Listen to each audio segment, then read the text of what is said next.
Il existe une idée souvent reprise dans les discussions sur l'attachement évitant, une idée qui mérite d'être examinée avec lucidité avant toute conclusion.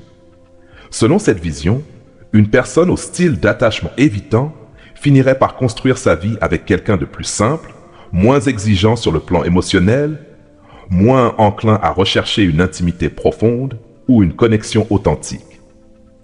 Cette interprétation suggère que le besoin de sécurité l'emporte finalement sur la profondeur des sentiments, que la relation choisie est celle qui demande le moins d'efforts émotionnels plutôt que celle qui pourrait offrir le plus de sens. Cette idée peut apporter un certain réconfort, car elle laisse penser que la personne évitante renonce à une relation exceptionnelle pour se contenter d'une relation plus limitée. Pourtant, la réalité psychologique est plus nuancée. Il arrive effectivement que certaines personnes privilégient des relations plus faciles à gérer. Cependant, cette explication ne représente qu'une partie de la réalité. Plus important encore, elle accorde une place excessive au résultat final de la vie sentimentale de la personne évitante, comme si ce résultat définissait la valeur de toutes les relations passées. Or, ce n'est pas ce qui compte le plus. Ce qui mérite réellement d'être compris, c'est la logique psychologique qui influence les choix relationnels d'une personne présentant un attachement évitant. Non pas parce que cela permettrait d'évaluer la valeur de quelqu'un d'autre, mais parce que cette compréhension offre un regard plus juste, plus apaisé et plus utile. Contrairement à une croyance répandue, une personne évitante ne recherche pas systématiquement la facilité. Son fonctionnement intérieur cherche avant tout un équilibre particulier, celui qui permet de ressentir un véritable lien affectif sans que celui-ci ne déclenche un sentiment d'insécurité devenu trop difficile à gérer. Autrement dit, l'objectif n'est pas d'éviter toute profondeur, mais de maintenir une proximité émotionnelle qui reste compatible avec les mécanismes de protection déjà installés. Dès que l'intimité devient trop intense, ces mécanismes peuvent se réactiver automatiquement afin de retrouver une impression de contrôle. C'est pourquoi la relation dans laquelle une personne évitante s'engage durablement est souvent celle qui apporte suffisamment de proximité pour répondre à ses besoins affectifs actuels, tout en limitant le niveau de vulnérabilité qu'elle est capable de supporter à ce moment de sa vie. Cette description est bien plus fidèle à la réalité que l'idée d'une simple recherche de facilité. Il ne s'agit pas nécessairement d'un partenaire moins profond, moins intéressant ou moins généreux. Il s'agit plutôt d'une relation dont l'intensité émotionnelle reste compatible avec les capacités actuelles de la personne évitante. Cette personne peut être profondément bienveillante, attentionnée, fiable et sincère. Elle peut partager de nombreuses valeurs communes, offrir une présence rassurante et construire une relation stable. La différence réside surtout dans le fait que les attentes affectives de chacun s'accordent davantage avec ce que la personne évitante est réellement capable d'offrir à cet instant de son parcours. Dans ce contexte, il ne s'agit pas véritablement d'un renoncement. Il s'agit plutôt d'une rencontre entre deux personnes dont les fonctionnements émotionnels sont compatibles à un moment donné de leur évolution personnelle. Cette distinction mérite d'être comprise car elle éclaire le cœur même de la question. Le partenaire avec lequel une personne évitante construit une relation dépend largement de son propre niveau de développement émotionnel. Cela dépend du travail d'introspection accompli, de la capacité à reconnaître ses mécanismes de défense, à comprendre leur origine et à développer progressivement une véritable réciprocité émotionnelle.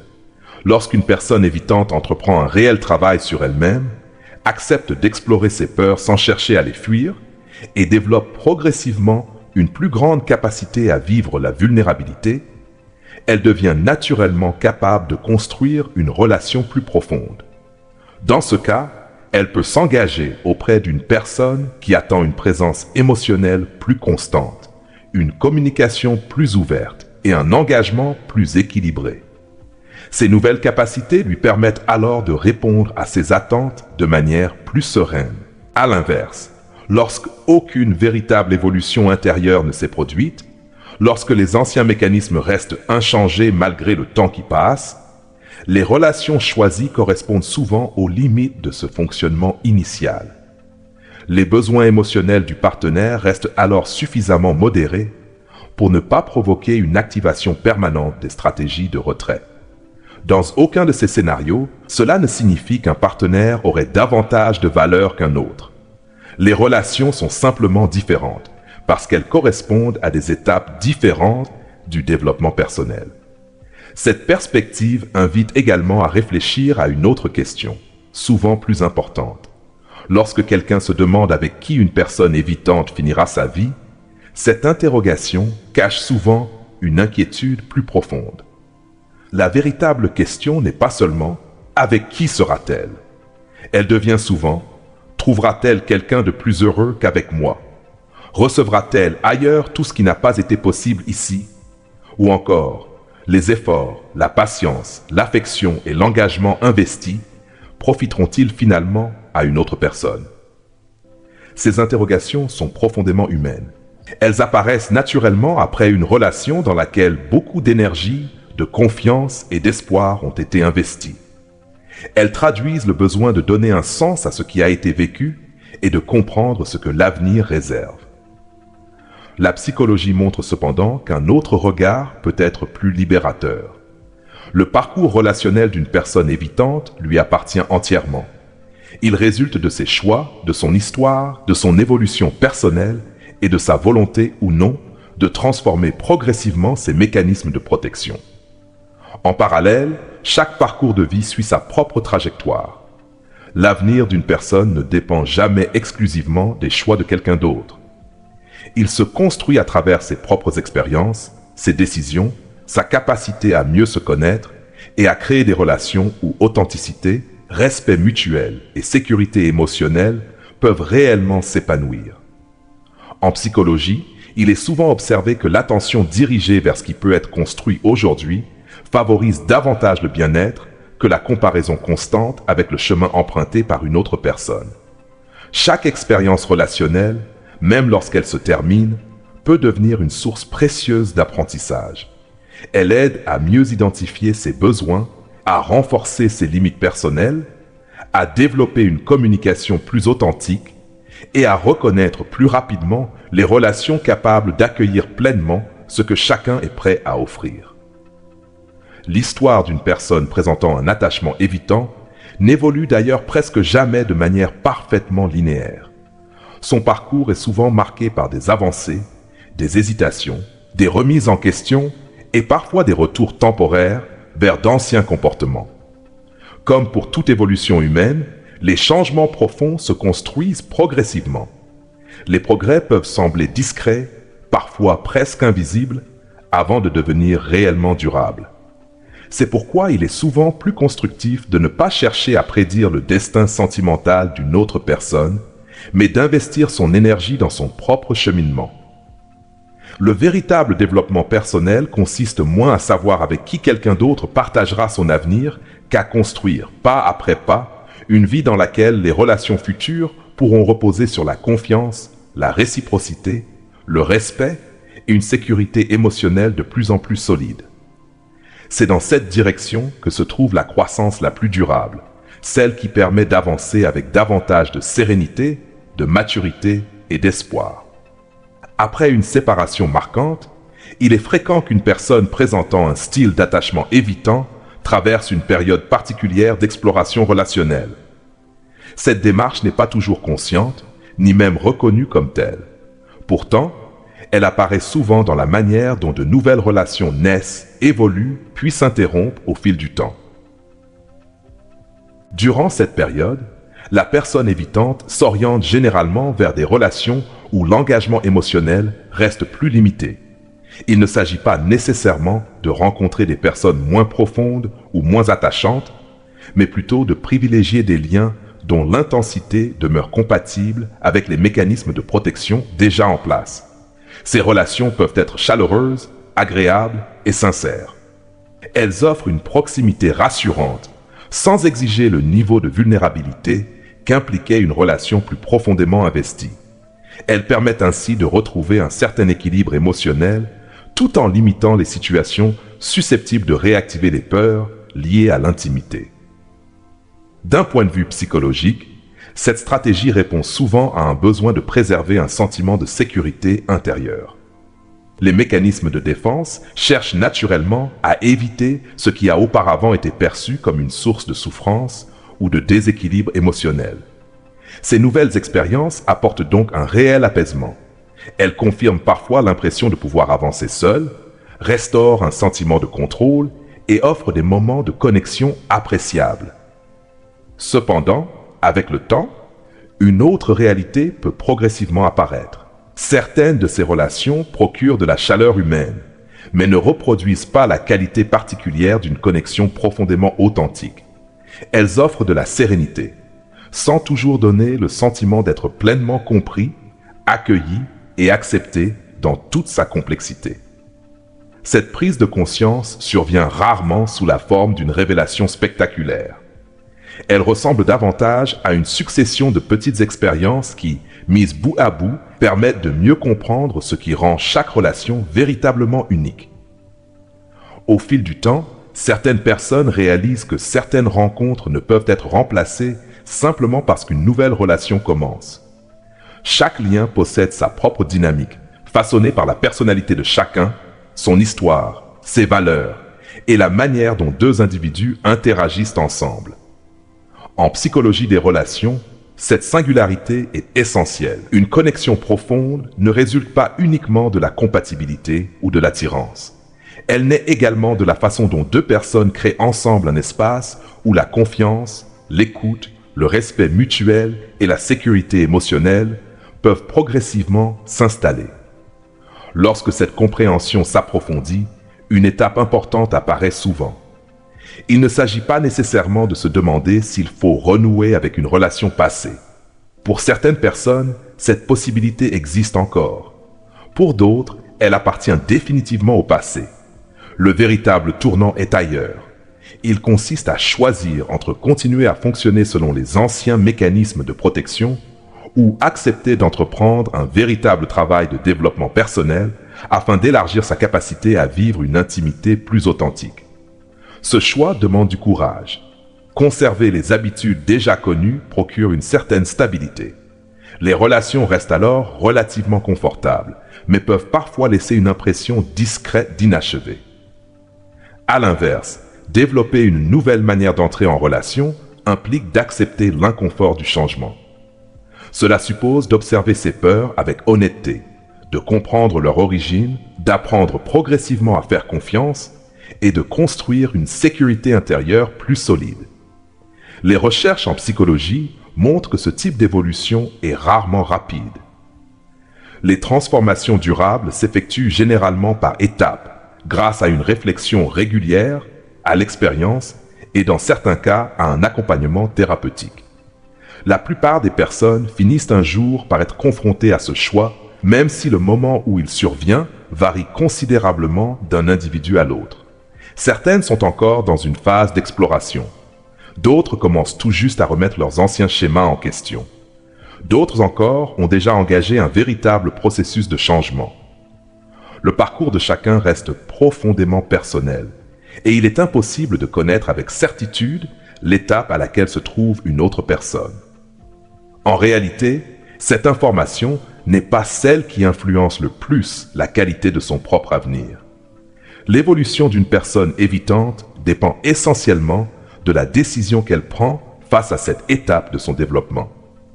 Si elle choisit de conserver les mêmes mécanismes relationnels, elle construit généralement des relations compatibles avec les limites actuelles de son fonctionnement émotionnel. Son partenaire peut être sincère, attentionné et profondément respectable. Les attentes de chacun restent simplement en accord avec ce que cette dynamique permet d'offrir. Cela ne signifie absolument pas qu'un partenaire possède plus ou moins de valeur qu'un autre. Il s'agit simplement d'une compatibilité entre deux personnes à un moment précis de leur évolution. À l'inverse, lorsqu'une personne entreprend un véritable travail sur elle-même, elle développe progressivement de nouvelles ressources émotionnelles. Elle devient davantage capable d'accueillir la vulnérabilité, de communiquer avec authenticité et de construire une intimité plus stable. Les relations qui suivent reflètent alors cette évolution. Elles reposent davantage sur la confiance réciproque, l'engagement partagé et une présence émotionnelle plus équilibrée. La personne avec laquelle cette nouvelle étape sera vécue pourra présenter certaines qualités semblables à celles rencontrées auparavant ou être totalement différentes. Ce qui fera la différence ne sera pas une comparaison entre deux individus, mais la rencontre entre deux personnes dont le niveau de maturité émotionnelle se rejoint au bon moment de leur parcours.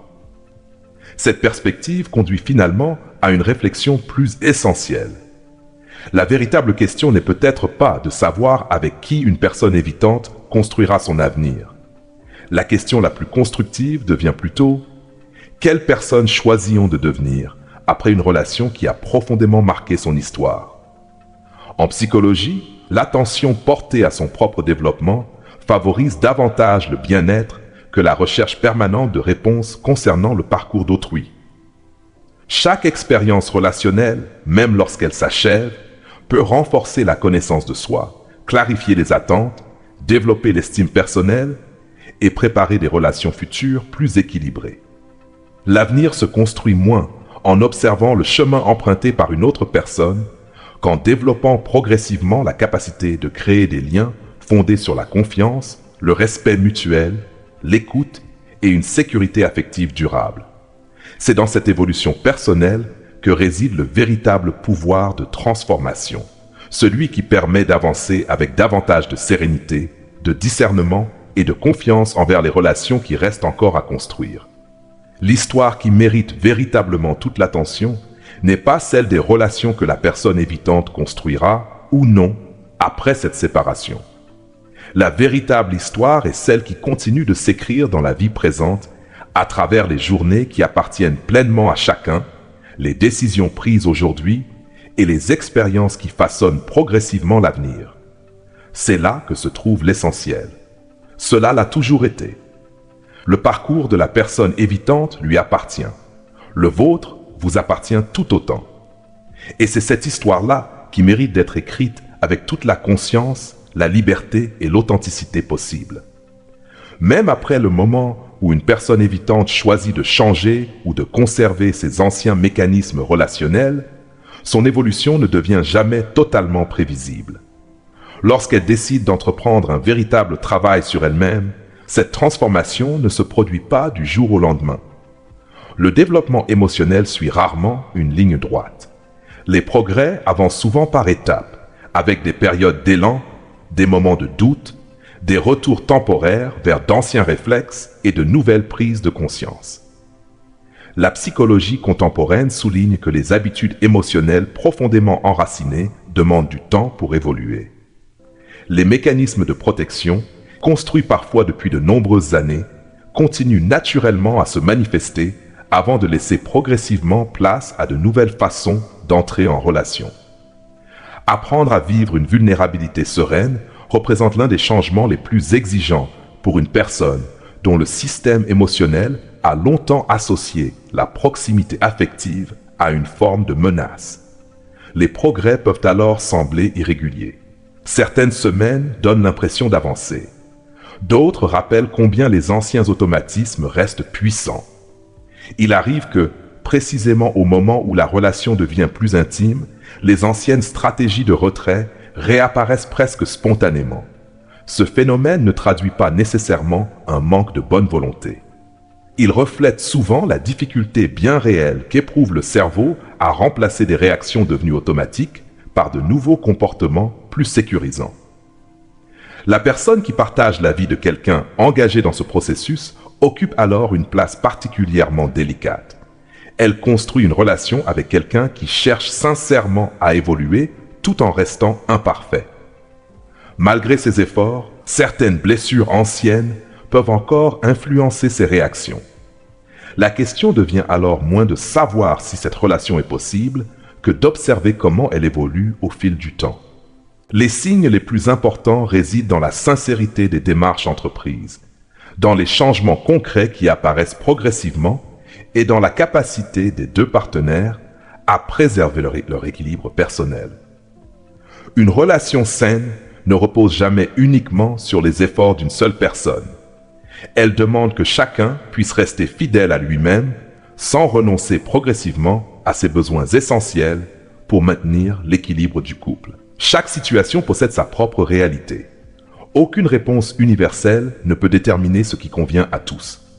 À l'inverse, lorsqu'une personne choisit de ne pas remettre en question ses mécanismes relationnels, elle peut malgré tout construire une vie stable et authentique. Ces relations apportent souvent de nombreux éléments positifs, de la complicité, du soutien, de l'affection, des projets communs et le réconfort d'un quotidien partagé. Cependant, certaines limites émotionnelles peuvent continuer à exister. L'intimité atteint alors un niveau compatible avec les capacités actuelles de chacun, sans nécessairement explorer une profondeur affective plus importante. Le partenaire peut parfaitement s'épanouir dans cette dynamique si ses propres attentes correspondent à cette manière de vivre la relation. Chaque couple construit son équilibre selon ses besoins, ses valeurs et sa manière de communiquer. Il n'existe pas une seule définition valable d'une relation réussie. Il arrive néanmoins que certaines personnes perçoivent, à certains moments de leur vie, les possibilités qu'elles n'ont pas encore pleinement développées. Ces instants restent souvent très personnels. Ils ne signifient pas que leur relation actuelle manque de valeur. Ils rappellent simplement que l'évolution humaine demeure toujours possible. Au fond, la question centrale ne concerne peut-être jamais uniquement le destin relationnel d'une autre personne. La véritable réflexion porte sur ce qui est en train de se construire aujourd'hui. Chaque journée ouvre la possibilité de mieux se connaître, de faire des choix plus alignés avec ses valeurs et de développer des relations plus équilibrées. La vie continue de s'écrire bien au-delà d'une séparation. L'identité évolue, les priorités changent. La compréhension de soi s'affine. C'est cette évolution personnelle qui mérite la plus grande attention. Une autre question devient alors essentielle. Qu'a réellement appris cette expérience? Non pas de manière théorique, mais dans les aspects les plus concrets de la vie quotidienne. Quels besoins apparaissent désormais comme indispensables? Quels signes permettent aujourd'hui de reconnaître plus rapidement une véritable réciprocité émotionnelle? Quels comportements deviennent incompatibles avec une relation équilibrée? Les expériences difficiles révèlent souvent des ressources que les périodes plus paisibles ne mettent jamais à l'épreuve. Elles développent parfois la patience, la capacité à poser des limites, la confiance en son intuition ou encore le courage d'exprimer clairement ses attentes. La psychologie montre que ces apprentissages constituent souvent les fondations des relations futures les plus solides. La véritable question devient alors, quel avenir souhaite-t-on construire pour soi-même? Non pas en fonction de ce qu'une autre personne choisira de vivre, mais en accord avec ses propres aspirations. Cette réflexion demande du temps. Elle invite à observer son histoire avec honnêteté, sans précipitation et sans jugement. Le partenaire rencontré demain dépendra largement du chemin parcouru aujourd'hui. Les expériences traversées peuvent conduire vers deux directions. Elles peuvent nourrir une compréhension plus profonde de soi et permettre de faire des choix relationnels plus éclairés. Ou bien, elles peuvent conduire à ériger de nouvelles protections qui rendent plus difficile l'ouverture aux relations futures. Ces deux possibilités existent. La différence réside souvent dans la manière dont chacun prend soin de lui-même après l'épreuve. Une démarche particulièrement précieuse consiste à s'accorder la même bienveillance, la même patience et la même compréhension que celles autrefois offertes à l'autre. Cette attitude ne relève ni de l'indulgence ni du renoncement. Elle constitue un véritable processus de croissance personnelle. Comprendre les mécanismes relationnels d'une autre personne peut être enrichissant, mais apprendre à reconnaître les siens l'est encore davantage. Toute relation est la rencontre de deux histoires, de deux parcours, de deux niveaux de développement émotionnel qui se croisent à un instant donné de leur existence. Explorer sa propre manière d'aimer, de communiquer, de poser ses limites et de construire la confiance ne consiste pas à rechercher des fautes. Il s'agit avant tout de gagner en clarté. La psychologie positive rappelle qu'une meilleure connaissance de soi favorise des décisions plus cohérentes, des relations plus authentiques et un sentiment durable de sécurité intérieure. Accorder cette qualité d'attention à son propre monde intérieur représente sans doute l'un des plus beaux héritages qu'une expérience relationnelle puisse offrir. Cette compréhension profonde de soi-même possède une valeur bien plus durable que toutes les réponses que l'on pourrait chercher à propos du destin sentimental d'une autre personne. Car le plus beau chapitre reste toujours celui qui continue de s'écrire. Un choix, une rencontre et une journée à la fois. Cette compréhension de soi possède une valeur bien plus durable que toutes les tentatives de mesurer les conséquences qu'une séparation a pu avoir dans la vie d'une autre personne. C'est cette attention portée à son propre chemin qui permet de construire une existence véritablement épanouissante. Une vie qui continue de grandir. Une vie qui reste ouverte à de nouvelles possibilités. Une vie qui appartient entièrement à celui ou celle qui la construit jour après jour. La personne avec laquelle chacun partagera un jour son avenir ne dépend pas du parcours relationnel d'une personne évitante. Son destin n'est pas le reflet du choix qu'une autre personne fera, ni le miroir de son évolution, de ses regrets ou de ses décisions. Il prend forme à travers un processus beaucoup plus profond.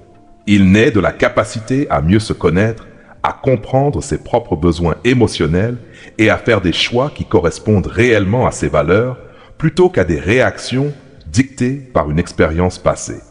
La psychologie montre que plus la connaissance de soi grandit, plus il devient naturel de reconnaître rapidement les signes d'une relation fondée sur la réciprocité, le respect et la sécurité affective. Cette clarté intérieure permet souvent d'identifier très tôt les relations capables de s'épanouir durablement, sans attendre que des années passent avant de constater un déséquilibre.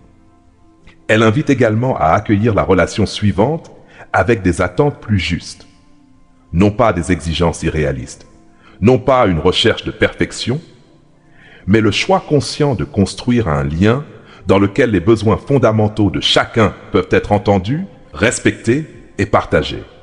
Demander une véritable réciprocité n'est jamais une preuve de dureté.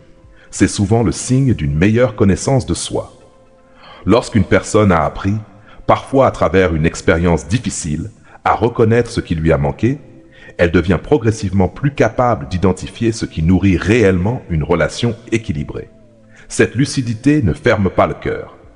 Au contraire, elle permet de l'ouvrir avec davantage de discernement. La personne qui partagera un jour ce chemin ne sera pas parfaite. Aucune relation humaine ne l'est. Toute relation authentique connaît des désaccords, des ajustements, des périodes de doute et des moments de croissance. Ce qui fait la différence n'est pas l'absence de difficultés.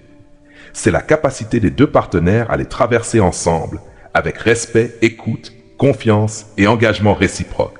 Une relation dans laquelle chacun peut être pleinement lui-même, sans devoir cacher une partie essentielle de sa personnalité, ni adapter constamment ses besoins pour préserver l'équilibre du lien, constitue une base solide sur laquelle un véritable avenir peut se construire. Une telle rencontre mérite d'être attendue avec sérénité. Elle mérite d'être préparée en poursuivant son propre développement personnel. Elle mérite aussi suffisamment d'honnêteté envers soi-même pour reconnaître sa présence lorsqu'elle apparaît, tout autant que le courage de reconnaître lorsqu'elle n'est pas encore là. L'histoire d'une personne évitante suivra son propre cours. Comme toute histoire humaine, elle connaîtra ses apprentissages, ses choix et ses conséquences. Mais cette histoire ne définit jamais celle d'une autre personne.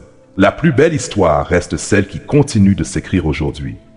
Chaque décision, chaque rencontre, chaque expérience et chaque progrès contribuent à façonner une vie plus consciente, plus équilibrée et plus fidèle à ce qui compte réellement. Le prochain chapitre n'attend pas qu'une autre personne change. Il commence au moment où l'on choisit d'avancer avec davantage de confiance, de clarté et de respect envers soi-même. Et c'est peut-être là que réside la plus grande transformation. Découvrir que le plus bel avenir ne dépend jamais uniquement de la personne rencontrée, mais aussi de la personne que l'on choisit de devenir.